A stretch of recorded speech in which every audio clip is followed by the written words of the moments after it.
As entrepreneurs and business leaders, we are much more likely to have massive concerns of failure than we are to have huge amounts of confidence our success will exceed our wildest dreams. For me, there was one moment that I knew that was exactly what was going to happen for us in our company. Stay tuned, I'll tell you about that moment and how it can help you. Running a service business can be hard.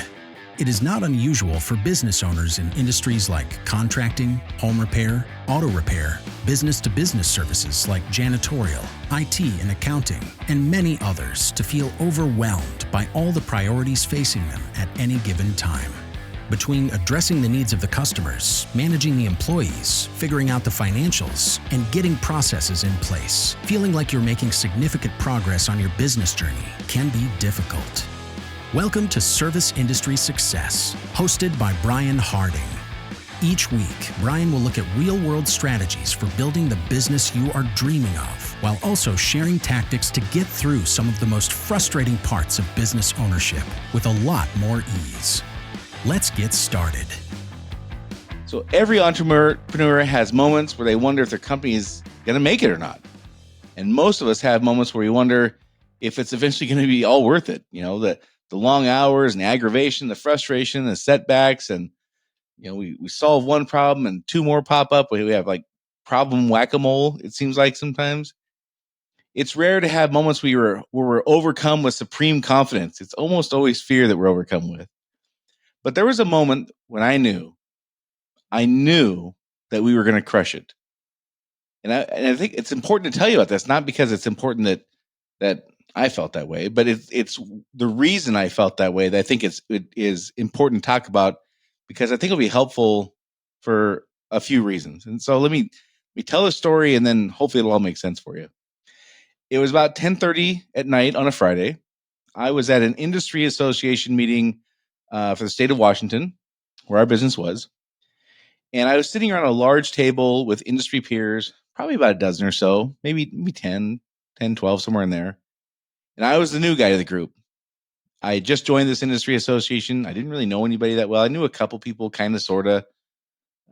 Most people I didn't know at all. So I was a new guy, but we had a bigger company than most of the people at the table. So we were having pizza at a casino. It was the Friday night before the weekend conference kicked off, if I remember right. Like the big thing was, it started the next morning. And, everyone kind of rolled into town on Friday, getting ready for the big weekend thing. And everyone's just kind of sitting around the table, shooting the breeze and relaxing before the conference kicked off the next morning. We all ended up at this pizza joint inside this little Indian casino. And so, we started moving tables around. And next thing you know, there's like 10 or 12 of us. We're sitting around this one like big table. And this odd thing began to happen. Each business owner, and they were all business owners. There was a couple managers there with business owners, but the people talking were business owners. And each business owner, almost as like it had been orchestrated or scripted, began taking turns talking about the things that they would not do in their business. So it started when one guy was saying he would absolutely not go into the city of Seattle because traffic was so bad you couldn't make any money by the time you sat in traffic all day. And then another guy, like 2 chairs away from him, said, well, he absolutely wouldn't do work outside of the city limits of Seattle because people outside the city didn't have enough money to pay his prices. And then another guy popped up and said he wouldn't take any work that required working past 4:00 because it wasn't worth it for he and his crew to work that late. And then a woman said that she thought it was crazy the company forced their employees to have on-call shifts. And we're in what would generally be considered for many companies be a 24/7 emergency response kind of industry, And then another handful took turns talking about different kinds of work they wouldn't do because it was kind of beneath them. There were certain kinds of jobs they wouldn't take on. That there's other guys that can do that. We don't do that kind of work anymore. One went so far as to say he pulled like all this equipment off his truck, so that they couldn't do this kind of work that they thought was kind of beneath them. They had these lowly types of jobs that I took the equipment off my truck. We don't even do that stuff anymore. Another one said they wouldn't work for commercial customers that had to be billed instead of paying right on the spot.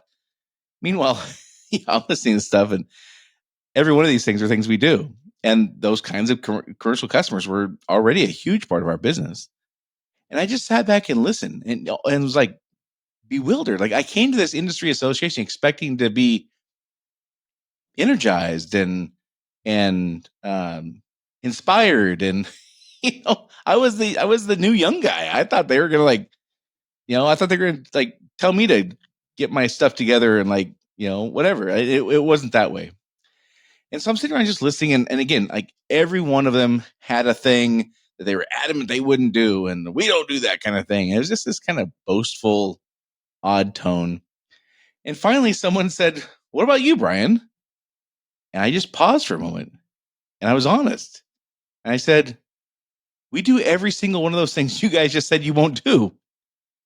And there was this weird moment of awkward silence. They almost didn't seem to it seemed like they almost didn't know how to respond or what to do and how to react to what I just said. And then one of them said, "Well, you're going to have a really hard time then." They all started going back to their conversation. Now, I knew that my company was already 3 times as big as that guy who just told me I was going to have a hard time. He didn't know that. They didn't know who I was. And I didn't tell him. It wasn't important. I just kind of drifted back in, and they all started talking again. And pretty soon I was at the table, and I wasn't rude, but I wasn't participating in this conversation because it was weird. And so what was important was I had just learned that even though it would continue to be difficult at times, I knew right then we're absolutely going to crush this. And I want to say our business was probably 5 years old. And we had no shortage of difficulties. We had no shortage of financial time. There's times where we wish we had more money. Like we wanted to grow and there's not enough money and we weren't really making as much money as we thought we should. Like they're still working more hours than we wanted, still had tons of, training and employee problems, like all that stuff. Right. But in that moment, I knew I was like, we are absolutely going to crush this. If this is who we're competing against, we are absolutely going to crush this. And I don't mean that in an egotistical way. I promise I don't. But it was just so interesting to me to get an insight into how they thought about this stuff. And so after we finished eating, it's now 11:30 at night or so. I called my partner, who I figured was probably already asleep. It's 11:30 at night. I just couldn't keep it in. I had to tell someone. And to my surprise, he answered. And I just blurted out, "Dude, we are going to be rich." He laughed, not really understanding what I'm talking about. He probably thought he was drunk or something like that. He didn't know what was going on. He had no context. I just blurted it out when he answered the phone. And he said, "What do you mean?" And I told him the story. And he immediately knew too. He's like, "You know what? You're right. We are going to be rich. They're telling us all the things we need to hear to know that we're going to make it." More on that in a second. First, I'd like to tell you how you can join my new group, Business Tips. You've heard me talk about it before. This is a place you can ask any question you have about improving your business, your growth, your team, your processes, or your profitability. This group is for anyone who has a team of employees they lead, not just business owners, also for business leaders. We meet twice a month on a recorded Zoom call, and there's lots of other benefits as well. You get access to my entire video library, for example. That's one benefit. Just go to joinbusinesstips.com to see all is included. It's less than $100 a month. No contracts, no commitment. 2 meetings a month that are recorded. You can watch them later if you miss it. Just go to joinbusinesstips.com. Anyhow, so I'm talking to my partner and I tell him the story and he's like, "You know what? You're absolutely right. We are going to be rich." All these things that they're saying they won't do, that means all those people that they won't serve are going to have to find somebody else. And guess who's going to be right here waiting for them? Me. So every one of the reasons our competitors had given for not doing a thing or being willing to do a thing served them, the provider, not their clients. And this was a key thing that I was picking up on. It wasn't so much the stuff that they said they wouldn't do. Like we all have limitations on stuff we'll do. And I'll get into that more in a second. But all these things that they said they wouldn't do were to make their lives easier, the provider. It wasn't about serving their clients.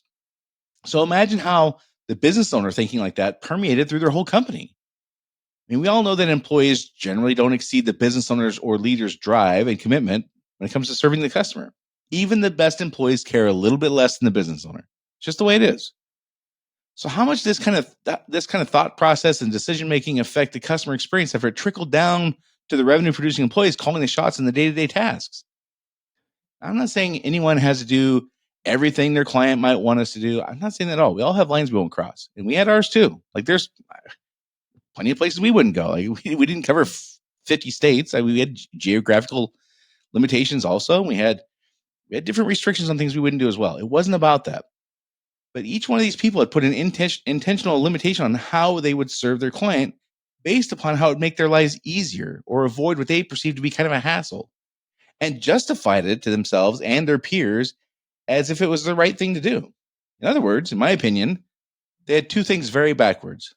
First is, who is doing whom a favor here, them or the customer? And especially in industries where labor's tight, talented people are hard to find. Customers have maybe over the last few years had to kind of readjust their expectations on response times and things like that. Who knows? There's things have changed in the last few years, and we all know that.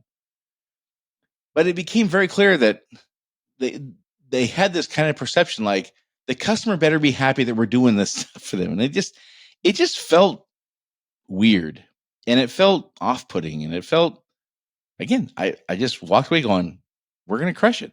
If this is who we're competing against, we're going to crush it. So they had, in my opinion, like who's doing who a favor was backwards, and whose needs have to come first. Whose needs are being served. I feel like they had that backwards too.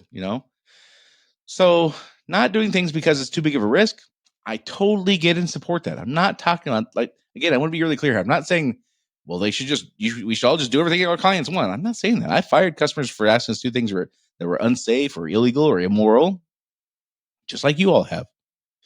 Not doing things because it's inconvenient, that's a completely different story. And it wasn't really what they wouldn't do. It was the reasons that they wouldn't do those things and how kind of cavalier they were when describing it. Maybe that was the part that, now I'm thinking about it, maybe that was the part that was the most telling to me, was just how cavalier they were. And like, well, I'm not doing that. I'm like, I am. I can't. Show me where they're at. I can't wait to do that stuff. They were almost boastful about the things they wouldn't do that they perceived to be kind of beneath them or not worth the effort. Now, one of the things I think we have to work the hardest on is getting our employees to share our vision on balancing how we serve our clients versus what we expect from our clients. In our case, the scales were tilted way more towards us serving the client. Again, excluding things that are illegal, immoral, or too risky, all that stuff, right? In our case, it was really hard to get employees in this, kind of modern era to get on board with that in some cases. How we thought, like we are serving them. Like, we don't just mean we're in a service industry. Like, we are here to serve them. And getting employees to kind of wrap their heads around that, like we really mean it. We don't just say it, like we really mean it. That was hard in some cases. I can't imagine being able to pull that off if the leadership team has a belief that our needs come first. Like, I believe that we were, on a scale of 1 to 10, of 1, like we're doing them a favor, and 10, like we're here to serve them. I think we were like probably at least a 9.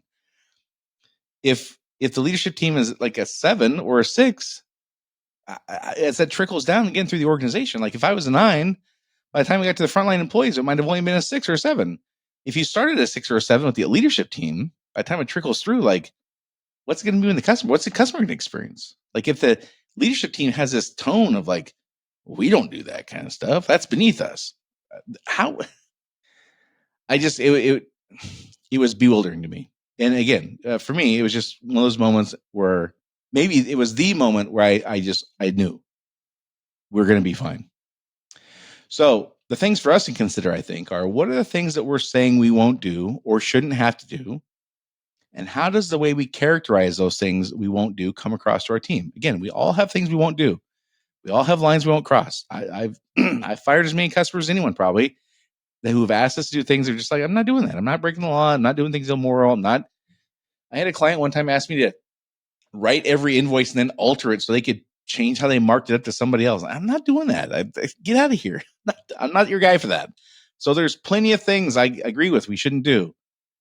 But the reasons are the things that matter. So how it's characterized, on why we won't do these things, how does that come across to our team? Because what tone does that set for how they perceive the service relationship we have with our clients?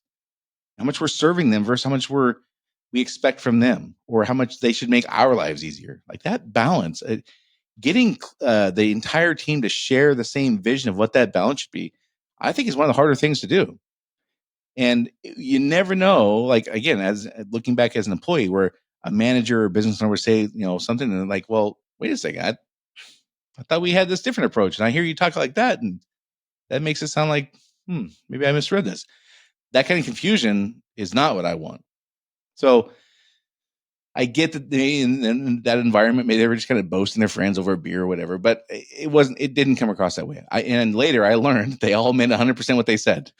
So it wasn't like they were just bragging to a friend and they went back in and they were all about service. It wasn't like that. And I especially learned that over the years that followed. But anyhow, how are we limiting our ability to grow by intentionally avoiding things that are merely inconvenient?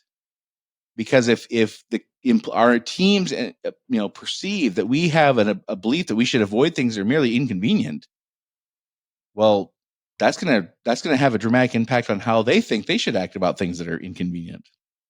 And how does our team see our relationship to the customer as far as how much we should do things that are not easy or convenient because that's what we need to do. That's what we have to do to get to where we want to go. I knew for my company that all the things that they said they wouldn't do were things I must do. I had to do to build the kind of company I wanted. I was not going to be able to build a multi-million-dollar company by avoiding all those things that were a pain in my butt. Like that was the opposite of what I had to do. And I knew that. It's important that my team knew that. It's important that all of our employees understood that. Like, we're building a thing here that requires us to do things that are not convenient, because if it was convenient, they wouldn't pay us to do it. And it's what sets us apart from the competition, is being willing to do these things with a smile on our face, And finally, how much are we setting the tone to avoid discomfort to only later be frustrated when our employees don't do something or see it all the way through, you guessed it, because they're avoiding discomfort? So how can I get mad at them if they're doing the thing to avoid discomfort when I'm setting the tone that we don't do things because it's not convenient or we want to avoid discomfort? So anyhow, that was a pivotal moment. And again, it's not about me being right. It's not about me. This is not a bragging kind of thing at all. And I hope it doesn't come across that way. It was really just a moment where I knew this is our competitive advantage. Our competitive advantage is we see these things as opportunities. They see it as a hindrance, or they see it as an inconvenience. And that told me that we were on the right track. And I knew from that moment forward, I never, ever had a doubt for that.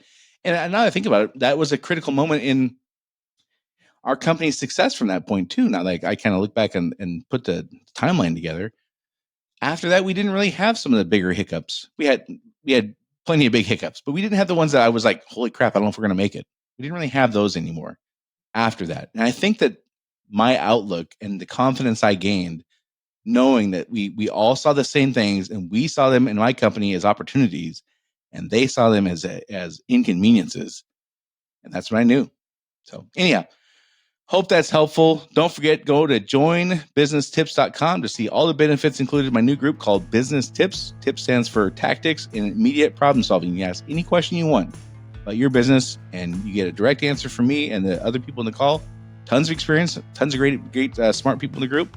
We meet twice a month and record a Zoom call, and you can ask any question you have about improving your business, your growth, your team, your processes, your profitability. Just go to joinbusinesstips.com to see what it's all about, see what's included. It's less than $100 a month, no contracts, no commitment, 2 Zoom calls, piece cake. Joinbusinesstips.com. As always, if you find the information I share here helpful, please share this podcast with a friend or colleague you think could benefit. Of course, public sharing is also appreciated, but you never know how you can make somebody's life easier by sharing a little tidbit you've heard that can help somebody else, and that's what this is all about, helping each other out. So that's it for this week, and I'll talk to you all next week.